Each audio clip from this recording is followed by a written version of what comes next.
But before we do that, let's cross over. We, of course, have our colleagues, as I indicated, right across the country. This time round, we want to cross over to Kisumu. Brian Bwire is standing by with the latest from the lakeside. Brian, it has been a very engaging and, so to say, participative process. We've seen broad-based concerns and sentiments being brought into this conversation. What is the latest from Kisumu this morning? Talk to us.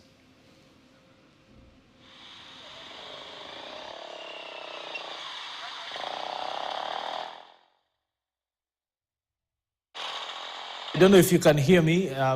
Please bring us up to speed on what the latest is from the lakeside city of Kisumu this morning, if you can hear me. Brian? Well, good morning, Peter. As you've said, it is a wonderful morning, a little bit sunny here in the lakeside city. The expectations are high from the residents across the lakeside counties that are eager waiting for that budget that is going to be read by the CS Treasury, that is in Nyuguna Ndungu, at approximately 6 hours from this particular moment. But with me here, I have some of the residents from the lakeside city. Just want to hear their views on the expectation, especially from the budget. This is one of the regions that has always been on forefront, crying out bitterly that they have been left out or they have been segregated from the budgetary allocation. But with me here, I have one man who has always been passionate about issues to do with the budget and the budget making process. Chris, welcome to KTN News and thank you for sparing time to speak to us. First things first, how was the budget making process? You will look into the camera. Thanks a lot, Bramwell. I think for the longest time in our budget making process, we have missed the process of making budget because one, it lacks citizen participation that is genuine. Two, we have never, in real sense, looked at what it's the makers of Constitution 2010 envisage. One, if you look at Article 203, 1B and 2, which says that when we are doing the budget, we must factor national interest. And this national interest here in Kenya, one is we have never defined it. So we just throw money to satisfy its ego. And if you look at the critical issues we are facing, if you look at the Bills of Rights, the Article 43, the education, the healthcare, the issues of climate change, the issue of security are the critical or are the core of our budget making. But if you look at how we do our budget, we rarely follow that. Even the so-called, what the government, the parliament is saying that they did public participation in the budget making process. I think it was a flawed process because there's no demonstration that the issues that people raised has really gone into the budget making process. And if you look at the education sector, realize that if you look at the economic survey 2024, revealed that Kenya has got 14 million plus learners that are supposed to be in school.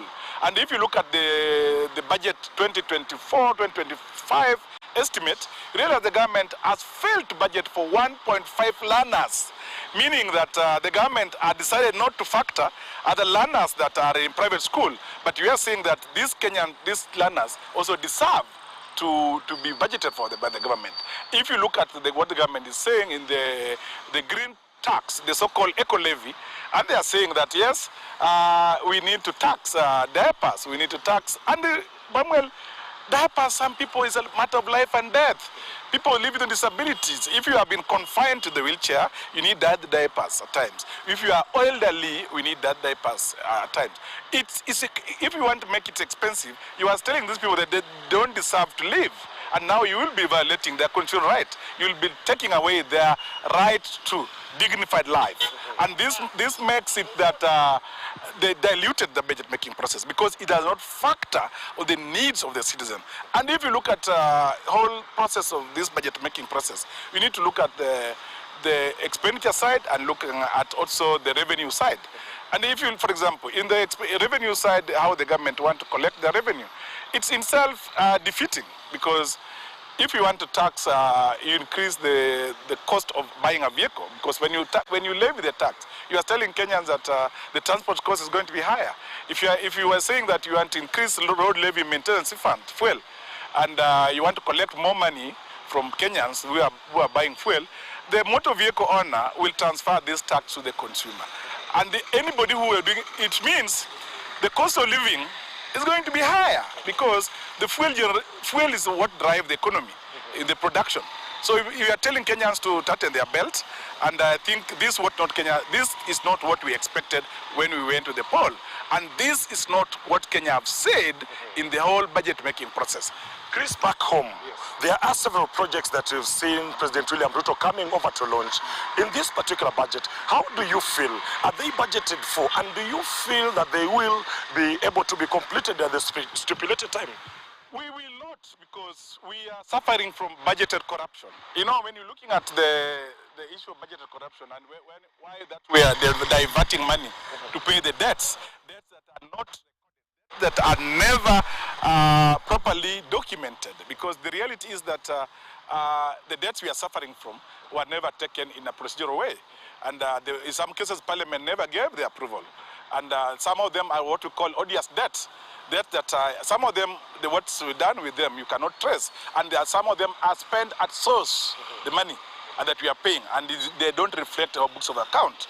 So really looking at the whole budget making process and the projects that have been started, I give, for example, in my own area, there were money that they were to do what we call rural electrification project, which was supposed to end by this financial year. This project has not started. It means that this project will never end before the end financial year. It means that it's suffer rollover. It must be rolled over to the next financial year. When it's rolled over, what happened to the money that was allocated for? So the main problem we are suffering from, over expenditure and recurrent expenditure, low development budget absorption, and means that most of our projects that were launched by President Ruto in the region have all stalled. There's no single project that have been completed. It means that when those projects stall, there's no growth, there's no circulation of money in the market. And this is not a good sign for Kenyan economy. Yes, so if you look at the whole process, it means that there's nothing to celebrate, because Kenyans have to tax to go deeper into their pocket. Kenyans have to suffer more. Children are going to drop out of school. And even if you look at the healthcare, you see, when we have a devolution. Devolution say money follow functions. And you realize functions that are yet devolved, money still remains in Nairobi, like healthcare. If we truly want devolution to operate, then we could have said, can we do proper costing, take money to where they belong, because they say money will follow function. If function is a devolved function, give the county money for health. Then if it's a function for national government, let it remain in national government. So proper costing, so that the money can go to where they belong, is not yet been done. And this explains why even continuing officers like Office of the Auditor General is still underfunded, so that they cannot do effective function to determine why the money is being lost, because they are suffocated. Chris, before I let you go, because of the interest of time, there is something that you have to talk about, the fish and the maritime transport. That is Lake Victoria. The government has been very passionate about it, but up to now, do the budget allocation, do we have anything for that sector? Shortly. You know, that sector is underfunded. That sector is not properly structured. Even in this budget, the projects that have been launched, there's no proper mechanism that they are going to be completed. And if you look at the way the budget is done, you know, we are suffering a lot of problem, Bramwell, because even this budget, it's being made to reward MPs that in budget committees. If you realize their constituencies have got additional classrooms, which they are stolen from Kenyan without following the due process.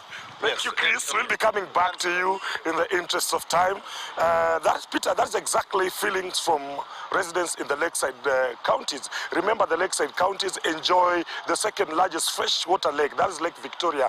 That is where the government has been having plans to put the landing site. That's for the fishermen.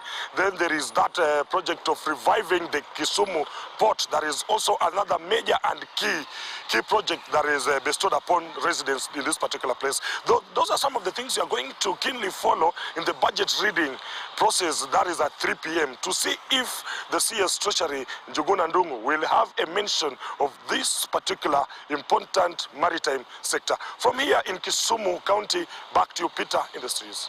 Well, thank you very much there. Indeed, quite insightful conversation coming to us from Kisumu. Of course, giving us insights into what the local aspirations are, and these local aspirations